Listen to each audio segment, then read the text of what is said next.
নমস্কার। আজকে একটু নির্বাচনী ফলাফল নিয়ে একটু আলোচনা করি। অনেকেই হোয়াটসঅ্যাপ মেসেজ দাদা আপনি এত প্রেডিকশন দিচ্ছি, একটু এই আমাদের বেঙ্গলে 2026 ইলেকশনের যদি কিছু বলেন। কিন্তু আমি চাইছিলাম না এটা এই কন্ট্রোভার্সি আলোচনা করতে, কেননা দুজনে আমার খুব প্রিয়, মোদিজিও প্রিয় আর মমতাজি তো অবশ্যই প্রিয়। কেননা দুজনে হচ্ছে মানে মোদি তো রীতিমতো অগ্নিকন্যা যাকে বলে, আর মোদিজি অনেক স্ট্রাগল করেই কিন্তু উঠেছেন, দুজনেই কিন্তু স্ট্রাগল করে উঠেছেন। সুতরাং দুজনের মধ্যে রিলেশনও যথেষ্ট ভালো, সম্পর্ক দুজনের ব্যক্তি মানে সম্পর্ক যথেষ্টই ভালো। ইলেকশনের ব্যাপার, হাড্ডাহাড্ডি একটা লড়াইতে হবেই। সুতরাং এই যে 23 তারিখে বিধানসভা নির্বাচনের প্রথম স্টেপ চলে গেছে এবং 29 তারিখে রয়েছে, অর্থাৎ 23 তারিখ হচ্ছে 5-এর ডেট, 29 তারিখ হচ্ছে 2-এর ডেট, আর রেজাল্ট বেরাবে সেদিনকে হচ্ছে রাহু 4 তারিখ। সুতরাং এই যে 4 তারিখ রেজাল্টটা কার জন্য সেইদিনকে মানে বিজয় দামামা বাজবে, তাহলে একটু গৌর রাশি সিচুয়েশন আলোচনা করে নি। এই মুহূর্তে সূর্য রয়েছে মেষ রাশিতে, একদম স্ট্রং পজিশনে। আমি যদি ধরে নিই সিপিএম এবং কংগ্রেস, সিপিএম এর মেন এখন মুখ আমি কাউকে ধরা যাচ্ছে না। জ্যোতি বসু বা মানে ছিলেন বা বুদ্ধের বাচ্চা ছিলেন, একটা মুখ ধরা যাচ্ছিল, কিন্তু এখন সেই মুখ এখন কেউ নেই। বা কংগ্রেসেরও যিনি আছেন অধীর চৌধুরী বলুন বা সোনিয়া গান্ধী বলুন, রাহুল গান্ধী বলুন, মানে আমাদের বেঙ্গলের জন্য ততটা কিন্তু এরা পারফরমেন্স দেখাতে পারছেন না বা দেখাচ্ছেন না। কিন্তু অধীর চৌধুরী যথেষ্ট মানে কর্মরে যথেষ্ট মানে একদম গ্রাসরুট থেকে ওঠা, কিন্তু বেঙ্গলের জন্য এরা ভোট পাবেন ঠিকই, কিন্তু সেভাবে কিন্তু সাইন করতে পারবে না, একদম খারাপভাবে নেবেন না। আরো কিছু ছোট ছোট দল আছে, যেমনি ধরুন আইএসএফ আছে, যারা দক্ষিণ সাইডে আছেন তারা জানেন এই দলটা বেশ নাম করেছেন,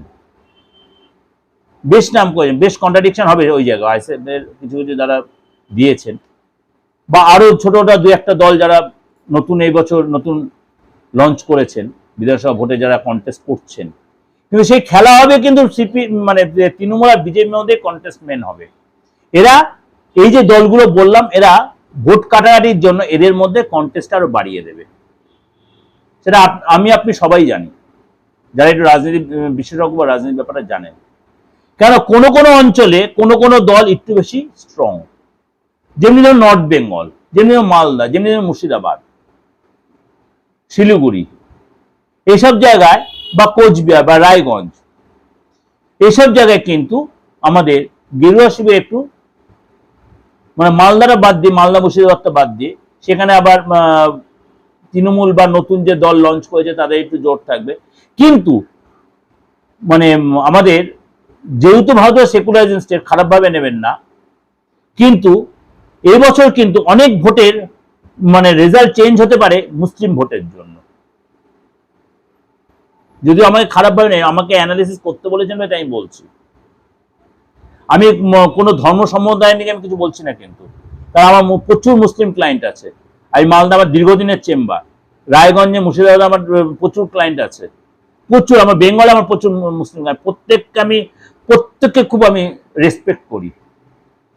কিন্তু আমাদের এই যে কিছু কিছু জায়গায় কিছু কিছু ভোটের একটা ব্যাপার, যেমনি ভবানীপুরটা, সেখানে শুভেন্দু অধিকারী দাঁড়িয়েছেন মমতা ব্যানার্জির এগেনস্টে। এখানে টাফ কন্টেস্ট হবে, কেন ওখানেও কিন্তু অনেক নন বেঙ্গলি ভোটার রয়েছেন, কিন্তু সেখানে যেন শুভেন্দু অধিকারী যে চার্টটা আমরা বের করেছি সেখানে অনুযায়ী দেখা যাচ্ছে তারও কিন্তু এই সময় 4 তারিখের সময়টা কিন্তু জাস্ট বেস্ট সাপোর্টিং সময়। তাহলে কিন্তু মানে সেই জায়গায় দিদি যে মানে চাপে পড়বে তা না, কন্টেস্ট হবে মাইন্ডলি। দিদির হচ্ছে ওটা একদম মেন জায়গা। সুতরাং শুভেন্দুবাবুর যে চারটা বেরোচ্ছে সেও কিন্তু থেমে থাকার নয়। সে পূর্ব মেদিনীপুরে যে জায়গাটা দেয় সেটাও তার একদম একদম মানে তার নিজস্ব মানে চাইল্ড প্লেস যাকে বলে। সুতরাং এই যে দুটো জায়গা বা এই যে দুজন বা তিনজন যেটা বললাম,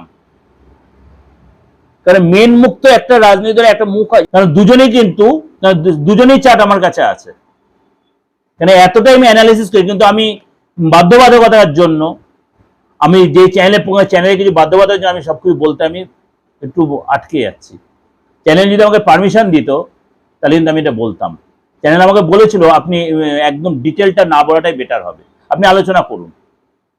আলোচনা করছে আপনাদের জন্য, আর চ্যানেলে বাধ্যবাধকতার জন্য আমি আমার অ্যাকচুয়াল কে জিতবে সেটা আমি বলতে একটু আটকে যাচ্ছি। অপারক যা আপনাদের যেটা আলোচনা করলাম অবশ্যই সেটা আপনাদের খুব মানে ইন্টারেস্টিং লাগবে, ভালো লাগবে, খুব মানে মজাও পাবেন শুনে। আর 4 তারিখের ফলটা, যেহেতু 4 তারিখটা হচ্ছে আপনার রাহুর ডেটে বা রাহুর ডেট, 4 তারিখে রাহুর ডেট, সুতরাং মিথুন রাশি যেসব রাজনৈতিক ব্যক্তিত্ব, মিথুন রাশি ভালো করে শুনবেন, বৃশ্চিক রাশি, বৃষ রাশি, তারা কিন্তু কিছু খেল দেখাবে। মিথুন রাশি, বৃশ্চিক রাশি আর বৃষ রাশি খেলা কিন্তু জমবে। এবার হালকা একটু টাচ দিয়ে দিলাম। এবং ভোটের এবার কিছু কিছু জায়গায় মালদা বলুন, মুর্শিদাবাদ বলুন, এইসব জায়গা আপনার নর্থ বেঙ্গল সাইডে এইসব জায়গায় রেজাল্টও কিন্তু কিছুটা এদিক ওদিক হেরফের হবে। আমি কিছু হালকা করে যারা রাজনৈতিক বিষয় বা রাজনৈতিক বিশেষজ্ঞ তারা কিন্তু আমার কথার ধরনটা আসলে বুঝতে পারবেন যে আমার প্রোগ্রাম শোনেন, কেন অনেকেই আমার সাথে আমার যোগাযোগে আছেন, তারা হয়তো প্রতিদিন প্রোগ্রামও করেন হয়তো। আমি সেই জন্য এই অল্পটা টাচ দিয়ে গেলাম। যদি এরপরে সুযোগ হয় আমি একটু ডিটেলে বলার চেষ্টা করব, যদি চ্যানেল আমাকে পারমিশন দেয়। ভালো থাকবেন, অবশ্যই আপনাদের ইচ্ছা পূরণ হোক যারা ভোটে দাঁড়িয়েছেন। এক পক্ষ জিতবে আর এক পক্ষ তো হার মানতেই হবে, এটা খেলার মতো গেম এটা। সুতরাং এ নিয়ে এত ভয় পাওয়ার কিছু নেই বা কষ্ট পাওয়ার কিছু নেই। নর্মাল ভাবে ভোট দিন, খুব 29 তারিখে ভোট, খুব ভালোভাবে এনজয় করুন ভোটটাকে। ভালো থাকবেন, নমস্কার।